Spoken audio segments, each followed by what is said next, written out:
Yeah, it's good to wake out every morning because it's good for your health. Stay home, and save Mother Ghana. We're bigger than large. Dice up media to the world. Extra largest family in the yard. Boom. Can guide on the greater UKA, United Kingdoms of Africa. UKA, United Kingdoms of Africa. United in knowledge. UKA. That's a beautiful word. Cultural pillar. Pillar number 6, the religious and spiritual pillar. We need again all professional, spiritual, religious people to come together at this pillar. We revisit the issue, the Eurocentric religions, Asianic religions, Islam not excluded, Buddhism not excluded. When you go to some of these Islam, you can't even carry a Bible in this. When they come to Africa, they build 6 mosques on every street because they are free to do that here. They can't do that in their own country. We need to have religious people and spiritual people together. As I'm talking to you now, it's embarrassing that not even one African leader has built up a day of national celebration where a country is introduced back to its own God. I challenge Kwame Nkrumah to wake up from the grave. I challenge Arap Moi to wake up. I challenge Jomo Kenyatta to wake up from the grave. I challenge Julius Nyerere to wake up from the grave. I speak to Kenneth Kaunda even in his life. Happy birthday, Honorable President. The midst of fighting for democracy, we forgot that spirituality forms a fundamental pillar for the African society. And we are running our governments without a spiritual pillar.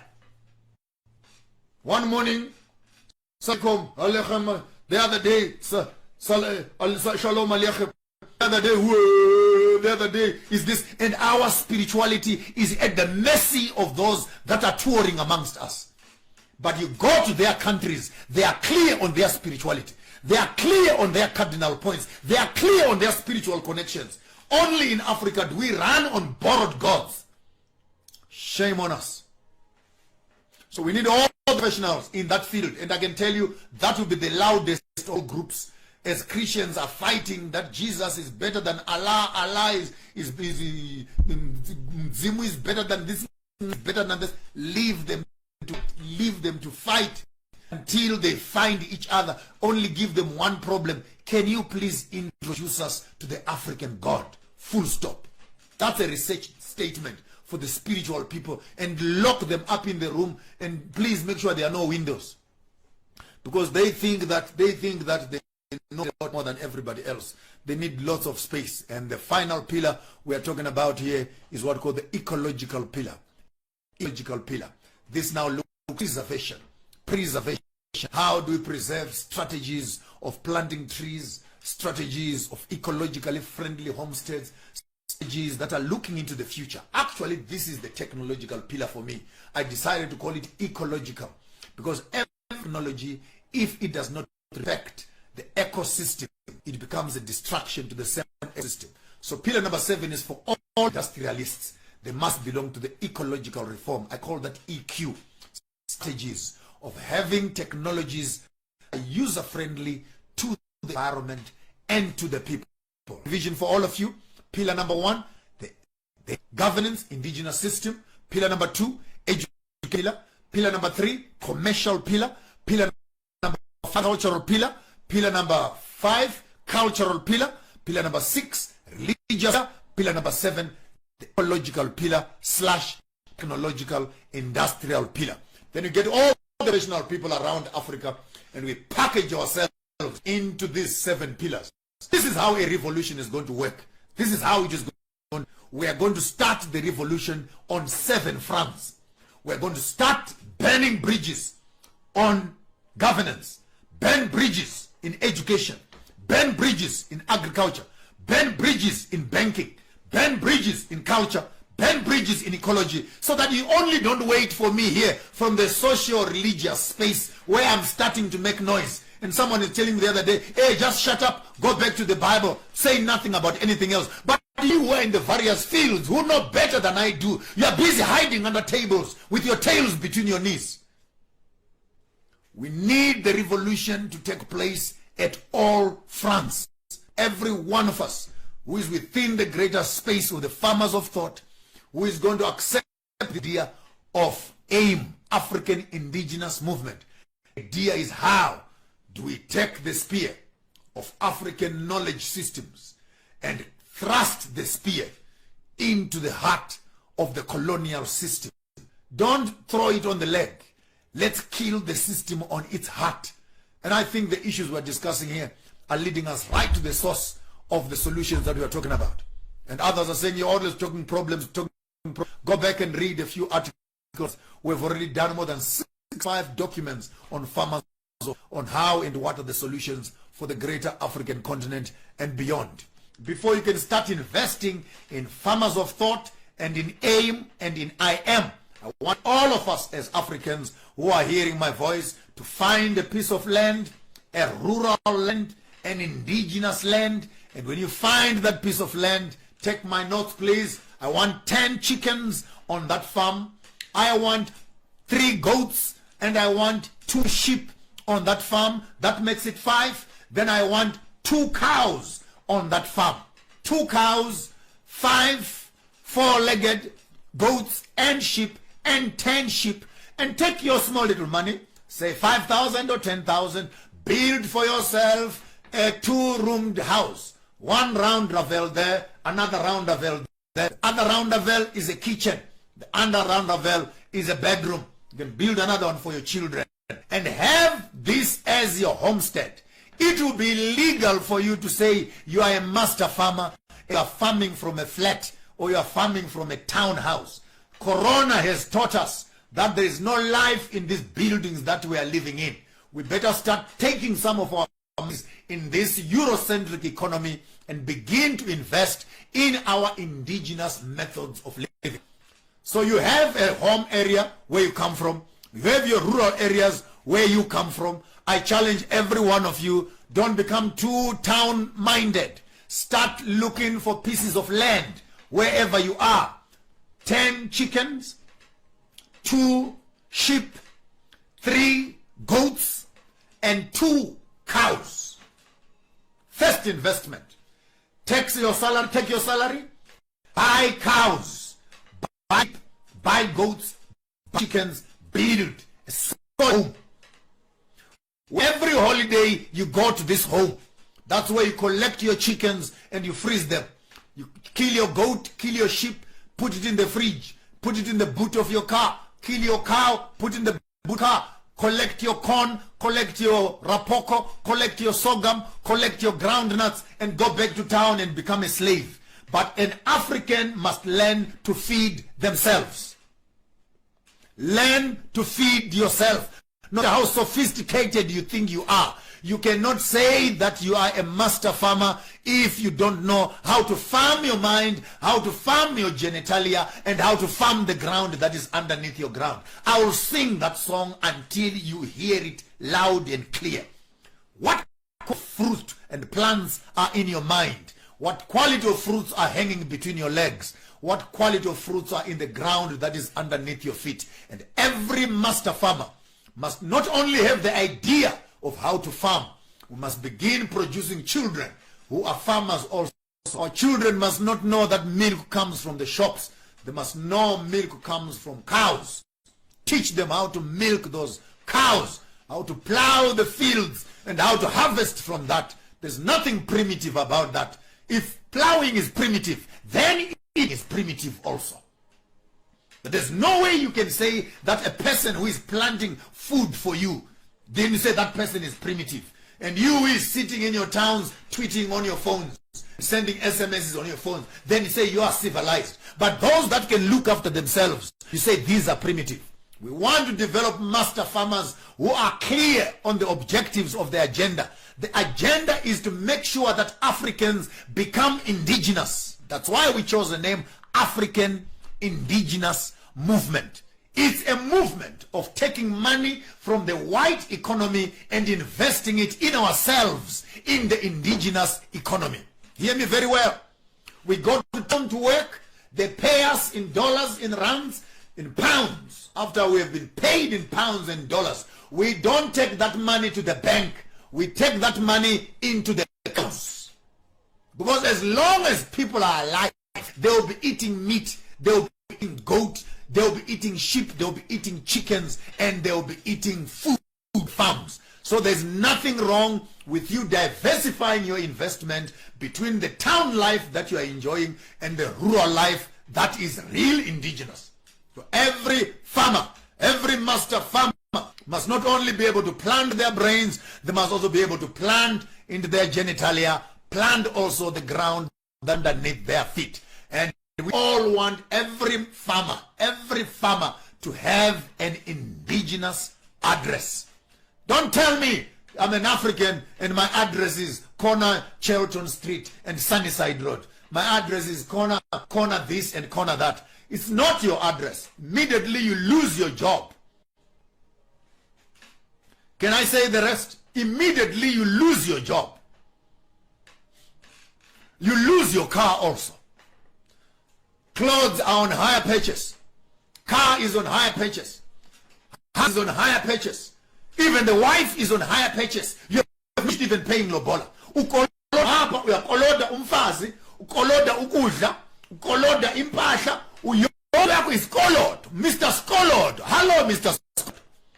For how long are we going to live in a life where we are permanent beggars, permanent slaves of the European system? Because we have not mastered the art of how not to work for the system, but how to work the system for our advantage. When you receive your loans, don't spend them in town. When you receive monies, don't buy new cars. Buy new cows. Buy new cows. Buy new animals. Buy new land. Buy new things that you are able to invest in. And when you invest in these things, I can tell you the truth from where I am sitting. Those who put money in the bank receive profits from their money. And profits is a bit or a part of the whole that you invested. You take my method of investment, you are not receiving a profit. You are receiving a fold. What is the difference between a fold and a profit? A profit is part of. A fold is when the whole gives you a whole in return. Take 10,000 right now and take it to the bank. You will have a profit of 2% minus bank charges. So out of your 10,000, you may make 100 rand or 200 rand. If you go on money market, you may get 250 rand or 300 rand if you are lucky. But take 10,000 rand today. When you are walking to the bank to invest your money on the money market, I say take your 10,000 and walk up to the farms right now. Go and buy 3 steers, young cows, 3,000 rand each. 3,000 each. And you have 3 of them. I want to give you 5 years with 1,000 in the bank. I want to give you 5 years with your 10,000 in the cows. By the end of that year, your 3 cows will have 3 cows. In other words, the 10,000 you invested will have given birth to another 10. That gives you 30,000 return within 1 year. That's more than 300% return on your investments. And we think that walking around town, flashing some small little wallets that are full of credit cards, it's a real good life. Showing around how many cards that you have. The other guy showed me credit cards almost the length of his own body. Credit after credit. Take your money from the system and invest it in solid assets, immovable assets. And the best investment is to invest in yourself. Buy land. Buy livestock. Buy chicken. But even before you buy, build yourself a homestead where you can take money from your town life and invest it here. I guarantee you, in less than 5 years, in less than 10 years, you will have a herd of not less than 20 cows, 30 cows in the back, a herd of more than 40, 50 goats and chickens. Chickens you'll be eating every day. Those things hatching every 21 days. You'll have enough chickens, enough goats, enough everything. And you can end up actually having a sustainable life. If you have not yet thought about your retirement, let me tell you, that is a retirement strategy. 1/3 of your salary, invest it in yourself, in an indigenous home. So that by the time you get there in your old age, you have your electricity, you have your phone, you have your car, you have your fridge, and you have peace of it on a piece of land that you don't owe anybody. And when your children say they are going home, they come home. And when your children arrive at home, you can tell your boy, please drop that cow there, drop that cow. Let my grandchildren, let us be merry as Africans. Ladies and gentlemen, the life we thought would be around town is taking us nowhere. We are running in circles until we learn and we discover what we lost as Africans. We are wasting time working on the European system, and I am telling you, year after year, they are retrenching us. Year after year, they're putting us on retirement. Year after, and the West with Corona, they'll put machines and they will remove all of us from offices. You can work from home. And when situations are changing, I want to challenge all of us. As Africans, we are more educated than this. Let us go back to default. Let's shock them. Let's shock them. Because right now when they are sitting in their offices, they say you cannot give blacks land because they don't know what to do with it. Actually, black people don't like land because they love the city lives. Even in holidays, you see, they don't go anywhere. They're sitting around town here buying takeaways. Let's shock them. Let's shock them. And go back to default. I want to see something. I want to see something. If black people can remove their monies from the bank, and all of a sudden, all of us as blacks were the ones who are supplying meat, were the ones who are now supplying vegetables, were the ones who are now supplying eggs, supplying the chicken to the white system. The surplus of our produce can always go back into the business and give us a sustainable life. Aims to say, let us find tools for indigenous lifestyles, African indigenous movement.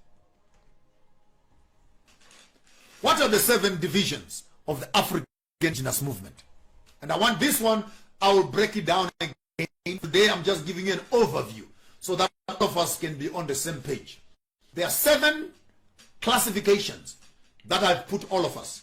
This I speak to all Africans around the world, all black people around the world, all our Kebulam around the world, all Kemet around the world, all Bantu around the world, all people whose complexion is like me. Whether you call yourself a black American, a black British, you call yourself a Euro British or Euro Australia black, I don't care where you are. Hear the message and hear it very well. Every professional black person must be able to identify one pillar on the 7 pillars I'm going to give us.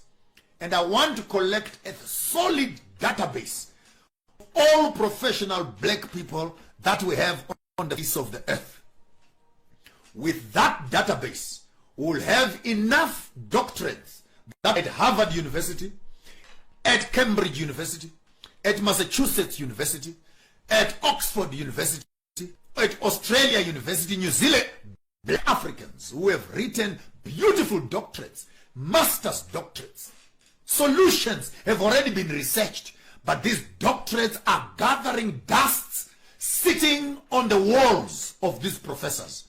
I want us to draw this intellectual information into one solid basket on the African continent, through which we can begin to spearhead these 7 projects I'll be talking about. Project number 1 speaks of how do we re-engineer our governance systems. This speaks to all our legal minds around the world. We cannot be calling ourselves Roman and Dutch laws. And in this day and era after independence, we are still being managed by a judiciary system from somewhere else. Are we saying all of us Africans educated Africans cannot sit in one room and come up with an African indigenous legal system so that when they come to us also, they must do business with us on our own terms as Africans. We already have professors like Professor Ojwang at the University of Nazareth in Kenya, who has actually done lots of work in the direction of African indigenous governance systems. And if other doctors and professors and the local chiefs and etc. can gather around and we can pick up the Kemetic law, the 42 laws of Ma'at, and what are the common laws in every village, and come up with our own governance systems. In Africa, if you steal from me, you don't go to jail. You must pay. That's why it's easy for politicians to steal, because there's no consequence. If right now I go to the bank and I rob the bank 2 million, they come here and arrest me, and by the time they come to arrest me, I have hidden the money. They give me 4 years in prison. I go and sit in jail. I study actually while I'm in jail for free. I get my master's. 2 years later, I come out. When I come out, I go back to my bush where I dug the money. I dig up the money, and life continues. There is no consequence. In fact, jail, to those who are smart, is a decoy of success. You can go and steal, and then cut some of that money, pay lawyers. And before you notice it, you're out back on the street. So we cannot say that the Roman Dutch law works. It does not work for the African. For Africans don't know that when you steal, you can keep what you have stolen. If you have stolen something, you must pay back. So we need an African indigenous system that will restore the judiciary system away from the colonial statutes, and we can have our own governance systems. I've already put a few documents that can become leading documents to that conversation. Pillar number 2 is the education pillar. And here I'm talking to all teachers, all levels, everyone who is involved in education. By now we know that foreign Eurocentric education system is not working to give us what we need as Africans. Therefore it has become important that our academic power must be put together, and we must take a sharp spear and throw it into the heart of British, European, colonial education system and make it dead. For after we've gone to school, we come back 3 times fools than we went to those schools.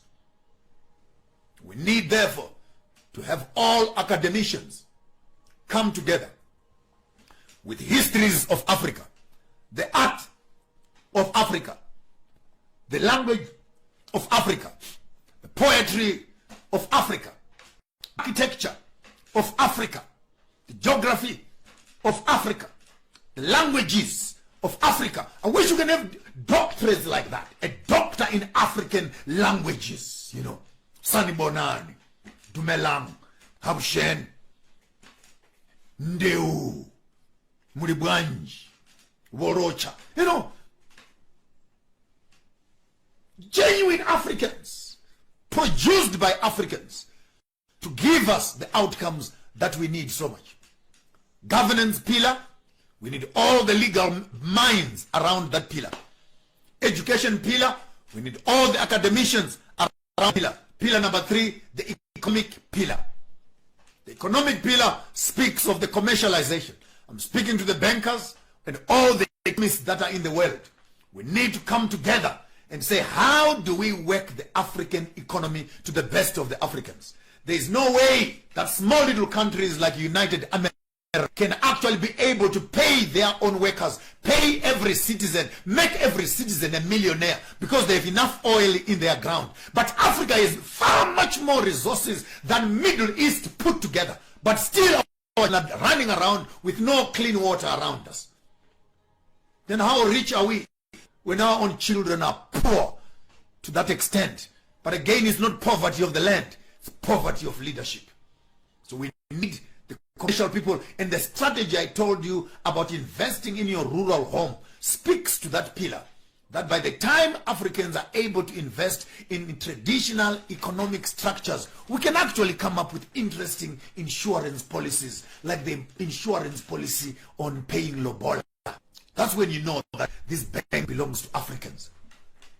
When at the age of 10 or so, you start putting your 100 rand a month, and at the end of 15 years later, when the boy is 21 wife is able to walk up to the bank and say, please, can I have my loan, or can I have my investment for Lobola? And boom, they put his table 150,000. Go and Lobola your wife for and enjoy your life from there. It helps us, and the principles are straight. You invest in this policy. If you make her pregnant before the policy, half of the money that we've reserved for you for your marriage will go towards the maintenance of the woman that you've impregnated and the children. So we understand our society as blacks. There's no way we can fail to come up with policies, good insurance policies that speak to the African issues. But right now we're buying insurance policies that sell us things that we don't even know. No. Liability in what. Please don't get me started. We need all the commercial break to come into that basket, all the bankers, everyone's out to do asset management and everything else in that, and develop a strategy of how do we begin to consolidate the wealth of Africa in the future that Africa needs. Listen to me, good people. I might sound like I'm a crazy man. It took the white people 400 years to build the system that they are now enjoying. 400 years later. And all of us who are listening to this, you look at this thing and you yawn and say, when did that happen? I am telling you the truth. Until one generation decides to write a software that will change the next generation, who will give birth to children, who will give birth to children, who will be slaves of those that have thought it. I'm deciding to become the fool and step out. We already have gooders such as Professor Lumumba, whom I know personally. We already have the honorable ambassador from America talking strongly. Identify the correct leaders that we need. I will put them together. And we have a team of African leaders that you have confidence in, who assist us in driving this greater thing. But ultimately, we want to drop the Africa Union and come up with our own form of an Africa that we are not only building for ourselves, but we are also building for the children who are coming after us. So pillar number 1, governance. Pillar number 2, education. Someone be writing notes there for me and publish them on the wall. Pillar number 1, governance. Pillar number 2, education. Pillar number 3, commerce and economics. Pillar number 4, agriculture. Any homestead, any man who cannot feed himself, is not strong at all. It's good for nothing. Every man, every woman must be able to feed themselves. Pillar number 4 speaks to the agricultural experts around the world. Right now they're taking advantage of us, telling us that they need laws. You need a permit, to start planting marijuana for medicinal purposes. Are you telling me that we must wait for the Americans and the British to tell us what to do with marijuana here in Africa, where it grows freely in our bushes here? And until the Europeans say, now you can plant it, we cannot plant it. I'm not talking about abuse. It's another thing. Those who are abusing it are still abusing it. So we need agricultural experts who can begin to look carefully into the agricultural wing, say what sort of projects can we do for Africa. And I want to announce to you again that up to date, Africa still remains with more than 40, if not 60% of the cleanest water on the face of the earth. So even our water that is flowing in our rivers, it's a great resource. Lake Malawi, great resource. Lake Tanganyika, great resource. Lake Kyle, great resource. Lake Kariba, great resource. And water is just flowing freely throughout Africa into the Indian Ocean. We needed to find a way also, how do we harvest not only our crops, not only our rain, not only our plants, how do we harvest even our water also and make it a resource that is being sought after in the whole world. Agriculture then is basically looking into the food basket of Africa. What are we going to do as Africans to feed ourselves? There is a time when Africans could feed themselves. I remember Zimbabwe used to be called the bread bucket of Africa. But that time is long gone and forgotten in the midst of greed and little, driven land acquisition policies that are not backed up by the correct software. You give them a coconut, a farm, and the first thing that he thinks about is how to run and how to shoot the animals on the farm, and call his friends Sunday afternoon, sit down, look at my farm. Hey, it's not time for sitting here, it's time for working. Governance, number 1. Education, number 2. Commerce and economics, number 3. Number 4, education. Number 5, cultural pillar. On the cultural pillar, it's a business unit on its own. We need all the cultural experts in the world who can walk around the greater African cultures and see how we can package these cultures into an economic space. I got so mad the other day when I was doing my searches, and then I find that on the tomb of one of the pharaohs in Egypt, they were actually playing hockey in Egypt. But right now, hockey is looked at as if it's a European sport, when in fact it's an African sport. We lose from playing our own African sports. Right now we're waiting for World Cup soccer, waiting for World Cup boxing, waiting for Olympics, waiting for our own children to be affirmed by those that are outside of Africa. Your African driver this afternoon, Maponga J, broadcasting from Johannesburg, South Africa, on your African channel, where we're discussing on politics, African science, medicine, looking for political critical solutions to the African problem. If you happen to be on Telegram, we have a page there, FOT Reading Club, FOT Read. That is our page where we've uploaded about 100 books or so on African education, African knowledge systems. That is our library.